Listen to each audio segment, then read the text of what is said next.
Yo, what's up mga ka-hunter? So, Papa Z is back. So, another content na naman po tayo.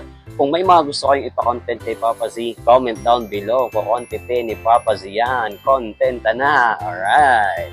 So, another content na naman po si Papa Z. Pero shoutout muna sa Brad ko, si Brad Barte. Brad, sorry na Brad, nag-drive kasi siya. So, nagkita kami sa daan, crossing.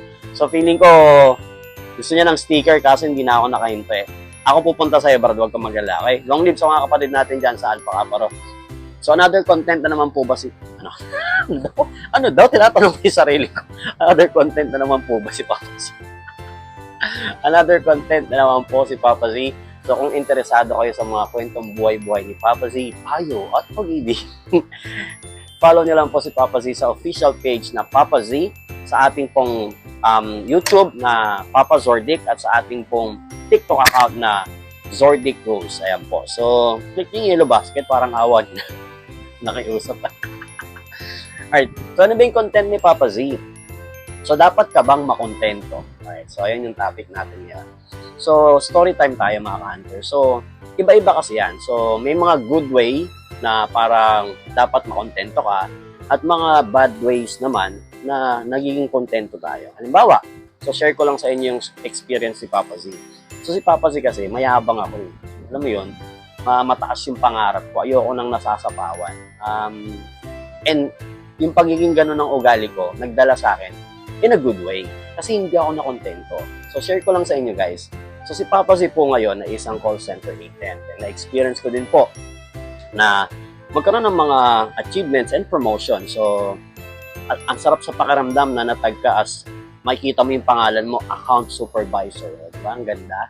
So, pero, before kasi, ang trabaho lang po ni Papa Z, construction worker, barker sa jeep, tapos finance sa jeep, yung mga nanunukli, alam mo yun, may mga pinsan ako, shoutout sa mga pinsan ko dyan ha, naging barker ako ng jeep, nagbaback-ride ako, tapos naging boy din ako. Ano pa ba? Ano ba naging trabaho ko? Factory worker ako. Lahat na yata ng may hirap na trabaho. And even yung pinakamalapit na subdivision sa amin, kilalang kilala ako dyan. Kasi every morning no, nung mga edad ko siguro mga 17 hanggang 20, may anak na ako nun isa 20 years old. So kumakatok ako dyan sa mga subdivision na yan. Tatanungin ko sila kung magpapatabas ng damo, dilig ng halaman, magpapawalis ng bubong, lahat ng racket ginagawa ko dyan. Kasi hindi ako nahihiya kasi gusto ko may marating ako eh. And yun yung naging stepping stone ko, yung mga mahihirap na trabaho. Hindi ako nakontento. Kaya ikaw ka-hunter, huwag kang makontento kung nasan ka man ngayon. Kaya mo yan, mangarap ka. Sino makapagsasabi na magiging call center agent ako? Alam niyo naman sa call center, di ba? Mga nakatapos, karamihan dyan nakatapos. I'm not saying na lahat, pero 80% ng mga tao dyan sa call center, matataas yung pinag-aralan ng mga yan. High school graduate lang si Papa Z. And pasang-awa pa dahil puro aloko. Puro atarantaduhan ako nung nag-aaral ako. Pero dahil hindi ako nakontento, sabi ko sa sarili ko, ayokong mamatay ng ganito lang ako. Na ganito lang yung trabaho. Hindi ko minamalit yung trabaho Kasi mahirap siya. Ayoko nang maranasan yung ganung trabaho. Kaya nagporsige ako, hindi ako nakontento. At as long as naiisip mo, na nasa isip mo, gawin mo. Kasi magagawa mo. Kasi yun yung na-experience ko eh. Iniisip ko noon na hindi ako habang buhay magtatabas ng damo. Hindi ako habang buhay magbubuhat ng semento. Hindi ako mamamatay nang nandito sa mahirap na trabaho. Kaya kung ikaw nahihirapan ka ngayon, huwag kang makontento.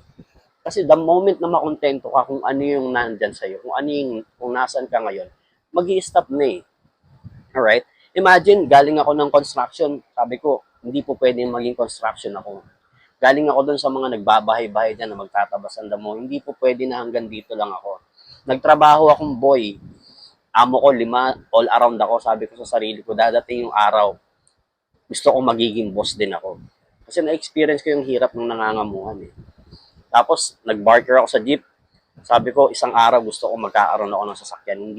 Hindi habang buhay, babakride ako sa mga pinsan ko na manunukli sa jeep. Nangarap ako eh. I would say na malayong-malayo na ako doon. So kung meron akong ituturo sa inyo, is yung huwag kayong makontento kung nasan kayo ngayon.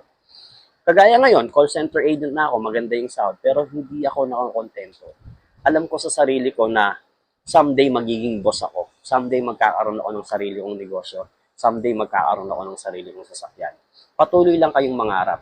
Hanggat nabubuhay tayo, maraming chances. Nasa sayo na yung ka-hunter kung paano mo siya gagawin. Basta naiisip mo, gawin mo, simulan mo, may result. Yun lang para kay Papa Z.